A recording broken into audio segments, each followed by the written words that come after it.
सायराम बच्चों। बच्चों एक बार फिर से हम जो हमारी कहानी चल रही थी रहस्य, उसका भाग तीसरा लेकर एक बार फिर से एक दूसरे से हम मिल रहे हैं। बच्चों आपको याद होगा कहानी में क्या हुआ था अभी तक। आर्यन जो शहर का एक लड़का है, अपने मामा के घर अपने मामा के गांव घूमने के लिए आया है।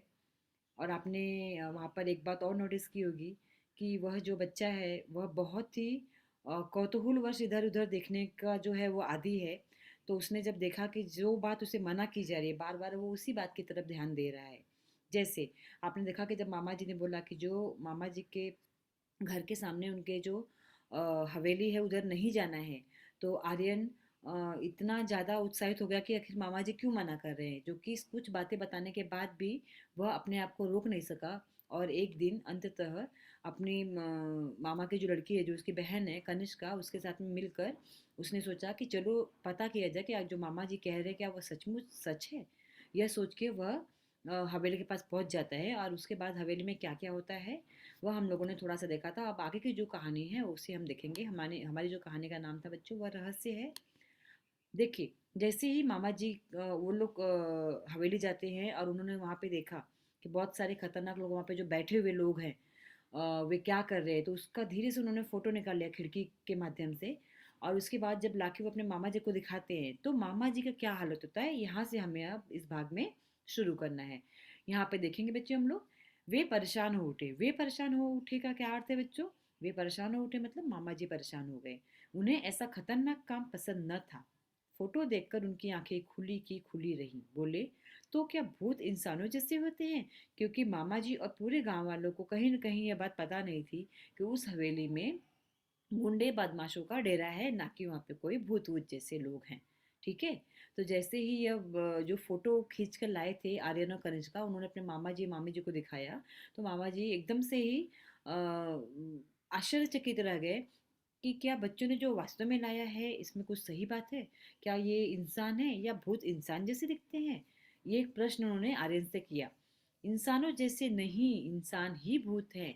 देखिए न, इधर इनके पैर सीधे हैं, इनकी छाया भी है और इनका फोटो भी आ गया। असल में भूत वूत की अफवाह है। कोई हवेली की तरफ न जाए, उनका रहस्य न खुले, इसलिए उन्होंने भूत होने की अफवाह फैलाई है। यदि लोगों का आना जाना रहता तो ये लोग वहां अपना क्रियाकलाप कैसे चलाते? फिर कुछ रुककर बोला, आप मेरे साथ थाने चलेंगे। को किसने बोला बच्चों ये बात? आर्यन ने अपने माता जी और मामा जी से बोला। और उसने सारी बात बताई कि मामा जी, आपको एक्चुअली पता नहीं है, सॉरी, जो ये भूत करके जो बोला गया है कि उस हवेली में भूत है, भूत जैसा कोई नहीं है, वहाँ पे सब गुंडे बदमाश है। और वे इसलिए झूठी खबरों को, उन्होंने अफवाह को जो गांव में फैलाई है ताकि किसी की भी जो ध्यान है किसी का भी, वो उनकी तरफ ना जा सके और वो जो भी करना चाहते हैं खुलेआम कर सके। यह बात जैसी बताई उसके बाद तो उसका पहला प्रश्न था आर्यन का अपने मामा जी से कि मामा जी, क्या आप मेरे साथ थाने चलेंगे? मुझे इस मामले में तो बहुत गड़बड़ लगती है, आर्यन ने कहा। मामा जी भी रेडी हो गए। वो सब जाकर थानेदार के पास जाते हैं और मिलते। थानेदार ने फोटो देखते ही कहा, इन डाकुओं के गिरोह ने कई वर्षों से बहुत ही उत्पात मचा रखा है। उत्पात का अर्थ होता है बच्चों कि जो भी लोग हैं उन्हें बहुत ज़्यादा परेशान करना, किसी न किसी वजह से उन्हें परेशान करना। तो जैसे ही देखा फोटो, थानेदार ने कहा कि इन डाकुओं के गिरोह ने, गिरोह का अर्थ होता है बच्चों ग्रुप, गिरोह ने कई वर्षों से बहुत उत्पात मचा रखा है।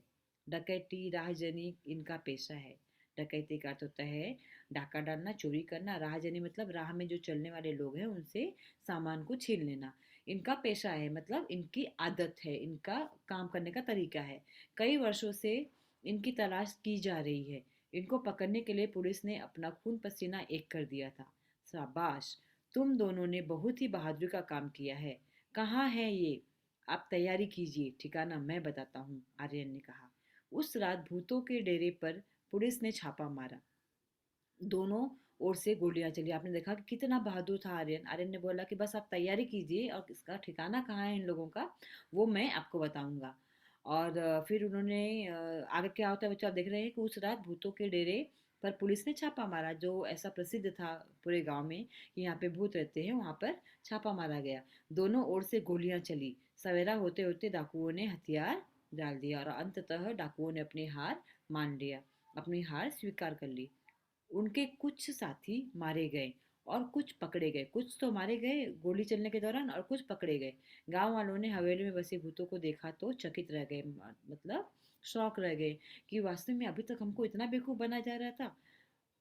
सभी डाकुओं के आतंक से मुक्त हो गए और एट द एंडिंग आपने देखा कि जैसे गांव वालों को सबको पता चलता है आर्यन की मदद से, कनिष्का की मदद से, कि यहाँ पे तो डाकू गुंडे बदमाश रहते थे। वैसे ही जब उन्हें पता चलता तो वहां से बहुत ही सरल तरीके से पुलिस की मदद से डाकुओं से सब मुक्त हो जाते हैं। जिला कलेक्टर ने आर्यन और कनिष्का की बहादुरी के कारण उनका नाम राष्ट्रपति कार्यालय को भिजवा दिया। आने वाले गणतंत्र दिवस पर महामहिम राष्ट्रपति के हाथों उनको वीरता पुरस्कार से सम्मानित किया जाएगा। बच्चों, आप सभी को पता है कि हमारे देश में ऐसे जो भी अचरज भरे काम जो करते हैं बच्चे, इन सभी बच्चों को जब हमारा गणतंत्र दिवस आता है ना, उस दिन 26 जनवरी के दिन जो हमारे राष्ट्रपति हैं उनके द्वारा उन्हें इनाम दिया जाता है, ताकि जो भी हमारे देश में गलत काम हो रहे हैं, अगर उन्हें कोई रोकता है, इससे उनको एक प्रोत्साहन भी मिलेगा और जो रोकते हैं उन्हें एक मार्गदर्शन मिलेगा कि अगर आप ऐसा कुछ कर रहे हैं तो आपके लिए देखो सरकार सरकार जो है हमारी वो क्या कर सकती है। जैसे आप यहाँ पे देख रहे हैं किस तरह से पुलिस ने और थानेदार ने उनको कहा कि शाबाश, तुम दोनों ने बहुत ही बहादुरी का काम किया है। वास्तव में अगर हमारा जो सरकारी जो हमारा ढांचा है, अगर वो हमारे साथ में काम करता है मिलजुल कर, तो अगर हमारे सिटीजन जो हमारे जो लोग हैं, हमारी जो प्रजा है, अगर हम उनके साथ में मिले जुले रहे, तो विश्वास कीजिए कोई भी डाकू बदमाश या कोई भी गलत काम किसी के साथ में नहीं किया जा सकता है, अगर सभी लोगों के बीच में एकता होगी तो। इस रहस्य नाम की कहानी का पता चला कि इस कहानी का नाम रहस्य क्यों रखा था। और आप सबको मुझे उम्मीद करती हूँ कि यह भी समझा होगा कि इस कहानी में वास्तव में लेखक ने आपको क्या बताना चाहा है। लेखक ने बताना चाहा है कि हमें अंधविश्वास पे कभी विश्वास नहीं करना चाहिए और हमें उसके पीछे क्या सच्चाई है उसको पता करना चाहिए और उसके ऊपर एक्शन लेना चाहिए। समझ में आया बच्चों? तो यह थी जो हमारी कहानी रहस्य। मैंने पिछले 2 वीडियोस जो हमारे हिंदी के जो कालांश हुए हैं उसमें मैंने आपको जो भी लिया है ना उससे संबंधित प्रश्न उत्तर ऑलरेडी आपसे लिया है, लेकिन रिवीजन के तौर पर हम एक बार पूरा फिर से जितना प्रश्न उत्तर हुआ है और इस भाग में हम लोगों ने पढ़ा है उससे भी संबंधित प्रश्न उत्तर के बारे में थोड़ा सा जानकारी ले लेंगे, जैसा हम लोग हर बार रिवीजन लेते हैं बच्चों। सबसे पहले इस कहानी में हम देखते हैं कि सही गलत वाक्य कौन से है। ठीक है, वह जानता था कि भूत वूत कुछ नहीं होते। आप सबको पता है कि यह क्या है, किसके बारे में बात हो रही है, आर्यन के बारे में। आप सबको पता है कि आर्यन इस बात को जानता था, तो यह सही है।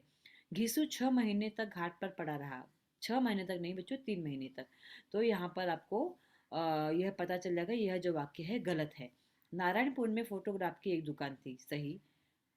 गांव वालों ने हवेली में बसे भूतों को देखा तो चकित रह गए। सही। कैमरा फ्लैश गन के बिना तस्वीर नहीं खींच सकता था, ये आंसर होगा, इसलिए यह वाक्य जो आपका गलत हो जाएगा। नीचे दिए गए पर्यायों में से सही उत्तर चुनकर लिखिए। मामा जी के घर से कुछ दूरी पर क्या था? सामने हवेली थी, सामने स्टेशन था, सामने मंदिर था। क्या था? सामने हवेली थी। अगला कदम उठाने के लिए उन्होंने कमर कस ली, तैयारी कर ली, एक दूसरे से बात कर ली। कौन क्या आंसर सही है बच्चों? कमर कस ली, क्योंकि आपको टेक्स्ट बुक में ये दिया हुआ है। ठीक है, इसका एक तरह से दूसरा अर्थ ये भी होता है तैयारी कर ली, लेकिन आपका जो टेक्स्ट बुक का आंसर रहेगा वही हमको यहाँ पर सही आंसर के तौर पर लिखना होता है। यदि लोगों का आना जाना रहता तो ये अपना क्रियाकलाप कैसे चलाते? अपना खाना कैसे खाते बनाते, अपना काम कैसे कराते और अपना क्रियाकलाप कैसे? तो कौन सा सही उत्तर है? क। तीसरा वाला हमारा जो है वो सही उत्तर है। इन डाकुओं के गिरोह ने कई वर्षों से बहुत उत्पात मचा रखा था, बहुत पैसा जमा कर रखा था और बहुत सी चोरियां कर रखी थी। इसमें सही आंसर कौन सा होगा बच्चों? बहुत उत्पात मचा रखा था, दूसरा ब। ठीक है, तो यह हमारा क्वेश्चन आंसर जो है उससे रिलेटेड हम देख रहे हैं। उचित पर्याय देखा हम लोगों ने, सही गलत देखा। अब हम देखेंगे कि वह वाक्य किसने किससे कहा है। उधर हवेली की ओर जाने की जरूरत नहीं है, मामा जी ने आर्यन से कहा है। आर्यन की स्पेलिंग रॉन्ग है बच्चों, आप देख लेना। आप कहते हैं भूतों के पैर उल्टे होते हैं। कनिष्का, इसका भी स्पेलिंग रॉन्ग है बच्चों। कनिष्का ने अपने पिता से कहा, मुझे इस मामले में बहुत गड़बड़ लगती है। आर्यन ने मामा जी से कहा, तुम दोनों ने बहुत ही बहादुरी का काम किया है। थानेदार ने आर्यन और कनिष्का से कहा, आप तैयारी कीजिए, ठिकाना मैं बताता हूँ। आर्यन ने थानेदार से कहा। ठीक है बच्चों, यहाँ पे थोड़ा सा बच्चों ने स्पेलिंग मिस्टेक किया हुआ है, तो आपको पता ही है इसका स्पेलिंग क्या है, तो आप वहाँ से देखकर इसको सही कर लीजिएगा। पाठ के आधार पर जोड़ियां मिलाओ। फोटो की दुकान कहाँ थी बच्चों? नारायणपुर में थी। भूत वूत कपोल कल्पना है। हवेली कह कहूँ की आवाज वैज्ञानिक दृष्टिकोण नजरिया। निम्नलिखित प्रश्नों के उत्तर एक एक वाक्य में लिखिए। आर्यन छुट्टियां बिताने कहाँ आया था? आर्यन छुट्टियां बिताने अपने मामा जी के गांव में आया था। ठीक है। कनिष्का कौन थी? कनिष्का आर्यन के मामा जी की लड़की थी। मामा जी ने अपने कमरे के बारे में क्या बताया? मामा जी ने सॉरी कैमरे के बारे में क्या बताया? मामा जी ने बताया कि कैमरा कमाल का लेंस लगा हुआ है कैमरे में। वह रात के मामूली रोशनी में बिना फ्लैश गन के भी तस्वीर खींच लेता है। आर्यन ने हवेली के अंदर क्या देखा? आर्यन ने देखा कि हवेली के अंदर हट्टे कट्टे मोटे तगड़े बड़ी बड़ी मूछों वाले कई लोग पगड़ी बांधे बैठे हैं। आर्यन ने फोटो दिखाते हुए मामा जी से क्या कहा? आर्यन ने फोटो दिखाते हुए मामा जी से कहा कि आप मेरे साथ थाने चलेंगे, मुझे इस मामले में बहुत गड़बड़ लगती है। अंतिम प्रश्न में देख लेते बच्चों। इस कहानी की किसी घटना को संवाद रूप में प्रस्तुत कीजिए। जैसे आर्यन और मामा जी के बीच का जो संवाद हुआ था ना, उसी को हम यहाँ पे प्रस्तुत कर देते हैं। मामा जी, आर्यन बेटे, सामने जो हवेली तुम देख रहे हो ना, उस ओर कभी मत जाना। आर्यन, मामा जी क्यों? उधर क्यों न जाऊं? मामा जी, बेटा ये हवेली भूतों का डेरा है। आर्यन, मामा जी आप कैसे कह सकते हैं कि वहाँ भूत रहते हैं? मामा जी, यह हवेली एक जमींदार की है और 10-15 सालों से वह खाली पड़ी है, कोई उधर आता जाता नहीं है। एक बार घिसू उधर गया, 3 महीने तक खाट पे पड़ा रहा। आर्यन, मामा जी आपके पास कोई कैमरा है क्या? मामा जी, है आर्यन, मेरे पास एक अच्छा विदेशी डिजिटल कैमरा है। आर्यन, मामा जी क्या आप मुझे वह कैमरा दे सकते हैं? मामा जी, क्यों नहीं बेटा, जरूर लो। आर्यन, मामा जी देखिए, ये है हवेली में रहने वाले भूत। लोगों को डराने के लिए इन लोगों ने भूत की अफवाह फैलाई थी। अब आप मेरे साथ थाने चलेंगे। दोनों थाने जाते हैं। थानेदार हवेली पर छापा मारकर डाकुओं को पकड़ लेता है। तो इस तरह से हम लोगों ने इस कहानी का एक छोटा सा संवाद जो होता है, कन्वर्सेशन जो होता है दो लोगों के बीच में, उसके थ्रू इस कहानी को ही पूरी तरह से दिखा दिया। तो बच्चों, उम्मीद करती हूँ कि यह जो हमारी कहानी थी, रहस्य कहानी, वह आप सबको समझ में आई होगी और आप लोगों को अब कोई भी कठिनाई इसमें नहीं होगी। ठीक है। तो यहाँ पे मैं आज जो आज का हमारा कालांश है यहीं पे रुकूंगी।